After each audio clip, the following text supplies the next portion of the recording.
Netflix just bought Warner Brothers for $82.7 billion, and they are very confident about running game studios. So confident, in fact, that their co-CEO literally graded their own gaming efforts a B- just 2 months ago. That's the vibe here. A company that openly admits they are mediocre at gaming just dropped $82 billion to acquire the studios behind Batman Arkham, Hogwarts Legacy, and Mortal Kombat. But don't you worry, sweet pumpkin spice child. They are promising $2 to $3 billion in cost savings per year by the third year. Yay. And if you paid any attention to the gaming industry's acquisition spree over the past 3 years, you know exactly what cost saving means. It means your job, it's gone. In fact, it means thousands of jobs are gone actually, and it means the people who actually make the games are about to be synergized right out of employment, while executives talk about operational efficiency and maintaining current operation. Most of the conversations about this deal centered around streaming libraries. Game of Thrones and Friends on the same platform, HBO meeting Netflix, all the content consolidation stuff. But buried in those press releases is Warner Brothers Gaming. 6 studios,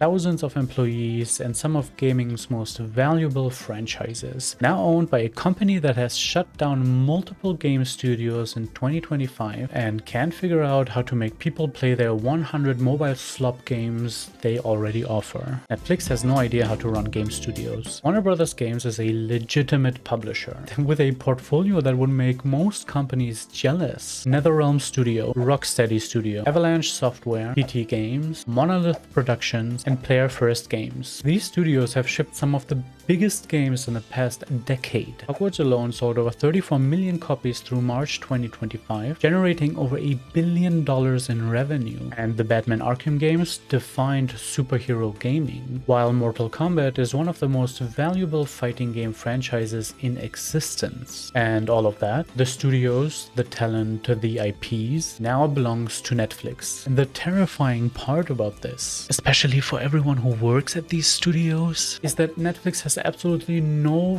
fucking idea how to run game development. Like, demonstrably cannot do it. Netflix offers around 100 mobile games that fewer than 1% of subscribers play daily. The company shut down its AAA studio Team Blue in October 2024 before releasing a single game. They closed Boss Fight Entertainment in October 2025, despite its Squid Game Unleashed actually being successful. And they sold Spryfox back to its founders earlier this year. And when Netflix co-CEO Greg Peters was asked to grade the company's gaming efforts at Bloomberg Screen Time in October, he gave them a B-. A company that openly rates itself as below average at gaming just bought some of gaming's most successful studios for $82 billion. So yeah, this'll be fire. Netflix's gaming leadership has experienced the kind of churn you'd expect from a company that doesn't know what it's doing. Original gaming chief Mike Verdu departed for an AI role before leaving the company entirely in March 2025, while VP of External Games Leanne Loom left for Annapurna in January 2025. New gaming president Alan Taskin, hired from Epic Games in July 2024, has pivoted strategy away from AAA development towards party games, narrative games, and kids games. The opposite of what Warner Brothers Games portfolio represents. So the people who made Hogwarts Legacy and the Batman Arkham games are now owned by a company that can't even figure out mobile gaming, keeps closing studios, and has pivoted away from the type of games Warner Brothers specializes in. What could possibly go wrong? Cost savings is corporate speak for your job is gone. But let's quickly talk about the $2 to $3 billion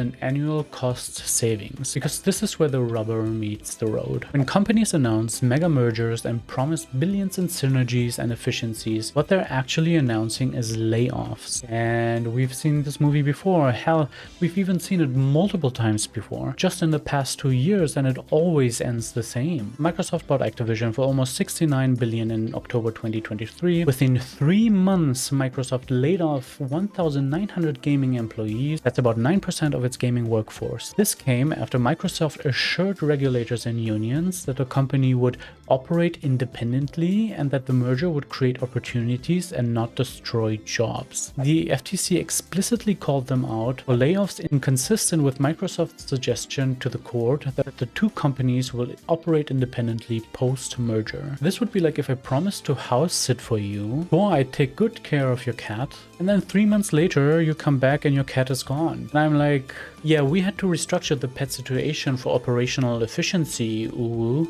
That's the level of bullshit we're playing with. But Microsoft wasn't done. On May 24, they closed Arcane Austin, Tango Gameworks, and AlphaDog Games entirely, studios that had shipped acclaimed games like Hi-Fi Rush. And September brought 650 more job cuts. And all of this after months of corporate speak about sustainable cost structures and areas of overlap. EA has a documented 60% closure rate for acquired studios. Visceral Games, Westwood Studio, Pandemic Studio, Origin Systems, Bullfrog Productions, all gone after EA bought them. But I'm sure EA really valued their creative vision and definitely didn't just want the IP before shutting them down. The Embracer Group collapse might be the most recent dramatic example. After a $2 billion Saudi deal fell through, Embracer cut their workforce from almost 16,000 to almost 8,000 employees. That's half. They cut their workforce in half, shuttering 44 studios and cancelling 80 games. Studios like Volition, Free Radical Design, and Piranha Bytes just ceased to exist. The gaming industry has lost over 14,600 jobs in 2024 alone, with approximately 45,000 positions eliminated since 2022. Every single one of those layoffs was preceded by corporate language about optimization and operational efficiency. And Netflix is using the exact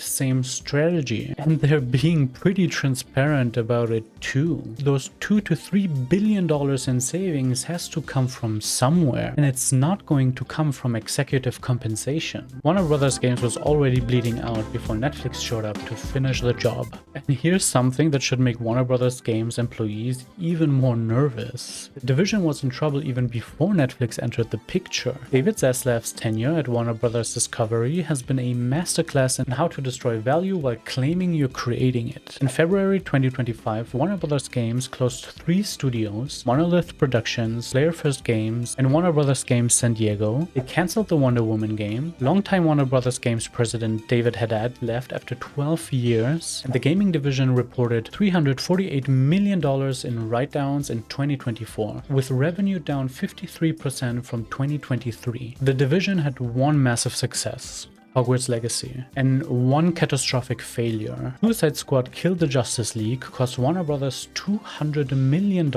which is $25 million more than the original 2016 Suicide Squad movie cost to make. Let that melt on your succulent tongue. The game lost more money than the movie cost to produce. That is so hilarious. That's a historically expensive disaster. So we've got a gaming division that's already been downsized and restructured, that just took a $200 million hit on a single game, entering a merger with a company that has shut down every AAA game studio it tried to run. So I'm sure the employees at the NetherRealm and Rocksteady are feeling very secure right now. The IP control problem no one's talking about. Beyond the imminent threat to jobs, which is bad enough on its own, there's a long-term concern what Netflix ownership means for these franchises. The acquisition gives Netflix control over DC comic gaming rights, Harry Potter gaming rights through Portkey Games, and Mortal Kombat IP outright. That is billions of dollars worth of intellectual property that is now owned by a streaming company with a zero successful track record in premium gaming. And we've seen this play out with other acquisitions. Microsoft bought Bethesda and assured European regulators they'd be keeping games multi-platform. Then Starfield, Redfall, and Indiana Jones all became Xbox PC exclusives. Sony bought Bungie with promises of maintaining independence in platform publishing, but by November 2025, Sony's CFO indicated Bungie is shifting into a role becoming more a part of PlayStation Studios, with that independence getting lighter. Will Netflix make Hogwarts Legacy 2 a platform exclusive? Will future Batman games require a Netflix subscription? Nobody knows, and that uncertainty is arguably worse than a clear answer. What we do know is that Netflix's gaming platform, you know, those 100 mobile games games that no one plays, probably can't support AAA gaming releases in its current form. Whether Netflix tries to build that capability or just strip mines the IPs for mobile games and streaming content remains to be seen. But I'm definitely catching a weird vibe here. What's definitely not in question though is that LEGO gaming rights aren't exclusive anymore. TT Games exclusivity ended after Skyward Saga, and the Lord of the Rings gaming rights aren't included in that deal at all. Embracer bought those for almost $400 million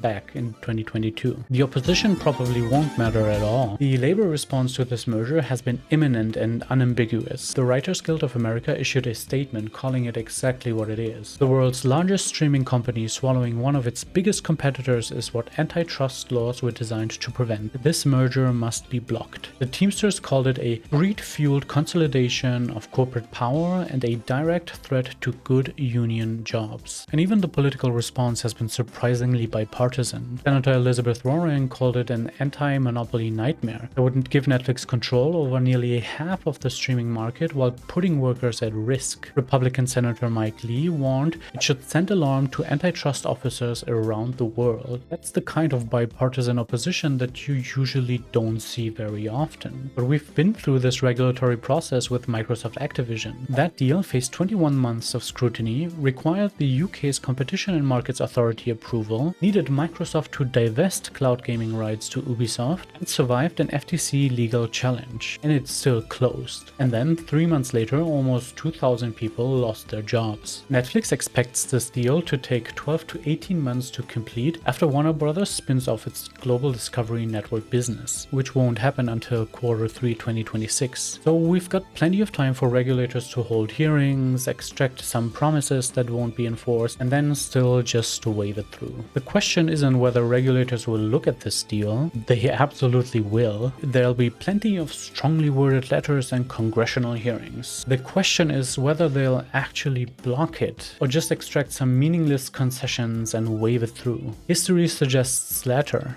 because when has a strongly worded letter ever stopped a mega merger? So who actually benefits here? Let's be very clear about the winners and losers of this deal. The winners are Netflix executives who get to add gaming to their portfolio and get a fat bonus, Warner Bros. Discovery shareholders getting almost $28 per share, investment bankers collecting fees on a billion-dollar transaction, and David Zaslav, who gets to exit a company he's been actively destroying since 2022. The losers are every single person who works at NetherRealm, Rocksteady, Avalanche, and TT Games, the families of those workers who'll be job hunting in 12 to 18 months, anyone who enjoys the Batman games, Mortal Kombat, or Harry Potter games and would prefer for them to stay good, and the entire concept of we acquire companies because we value what they do. And unfortunately, the math is mathing. Netflix needs to recoup those almost $83 billion, plus billions in debt financing. And that money comes from cutting costs. And those costs are people. The people who actually make the games always pay, while executives walk away with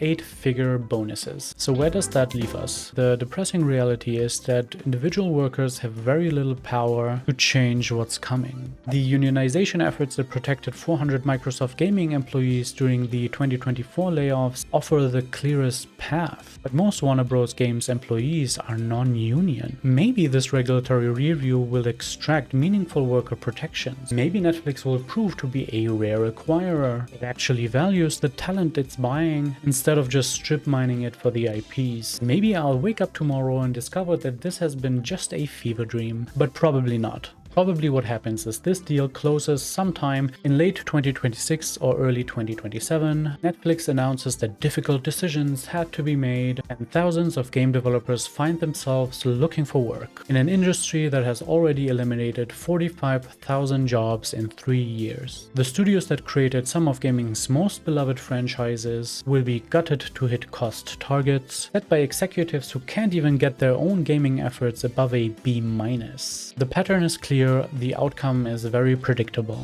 and the people who actually make games are the ones who are gonna pay for it. What do you think? Is there any chance this acquisition doesn't end up in mass layoffs? Or are we just watching the gaming industry consolidate itself into oblivion, while workers pay the price, and executives collect bonuses for destroying what thousands of people spend years building? Bye, see you next time.